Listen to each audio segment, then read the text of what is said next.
Memorial Commendator Bruno Pasini, 1 Vesna René Degati, 2 Von Wise AS, Ale Gocciadoro, 3 Ferriboco Afrin Schmidra, 4 Zeus Tech Andrea Guzzinati, 5 Zanzibar Wise AS, Federico Esposito, 6 Zaffiro Top Giorgio D'Alessandro. In seconda fila 7 Probo P Edi Muni.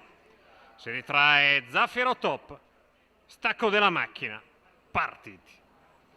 Zeus Tech non impiega né B né Bo per andare davanti a Vesna in terza posizione, Von Wise AS. Poco della prima piegata con Zeus Tech in vantaggio nei confronti di Vesna.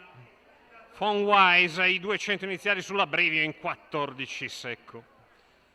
Accenna a moderare per quanto possibile gli ardori del suo interprete Andrea Guzzinati all'avanguardia. Zeus Tech mantiene però 2,5 di margine nei confronti di Vesna, il quarto iniziale in 28,8, 14,8 di seconda frazione.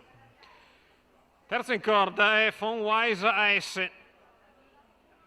Alla retroguardia accenna a farsi vedere Zanzibar Wise, pedinato da Zaffiro Top, i 444, non fa un plissé Ferriboco che rimane lì in corda a seguire, viene al largo Probo P. Davanti alle tribune Zeus Tech conclude il primo giro in 58,5, Probo P che perviene all'altezza del sacchi del leader, Vesna rimane lì in tasca, fatica a tenere il contatto, Zanzibar Wise che lascia la destra libera, Von Wise il chilometro in 1,12,9, Ferriboco che retrocede prontamente.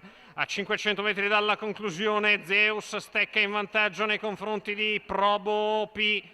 La dritta opposta in 14,28,5 di 3/4 miglio, 1,26,9 1.200 in vantaggio. Zeus stecca, viene via Von Wise AS che gradualmente va a gravitare con la testa della corsa, poi Zaffiro Top al largo di tutti, di dentro Vesna, ingresso alla dritta arrivo con Zeus Tech in vantaggio, inseguito da Vesna e Von Wise AS, Vesna che va all'inseguimento e Zeus Tech, Vesna che nel finale passa nei confronti di Zeus Tech, al terzo Von Wise AS, 28,6 gli ultimi 4, 1,55 appena abbondante, 1,12,2 la media al chilometro.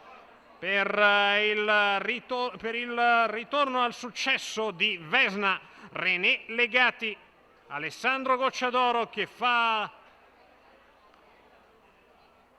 centra il successo da allenatore, i colori ovviamente sono quelli della Indal, al secondo Zeus Stecca, al terzo Von Wise AS, 1-4-2, l'ordine arrivo probabile della quarta.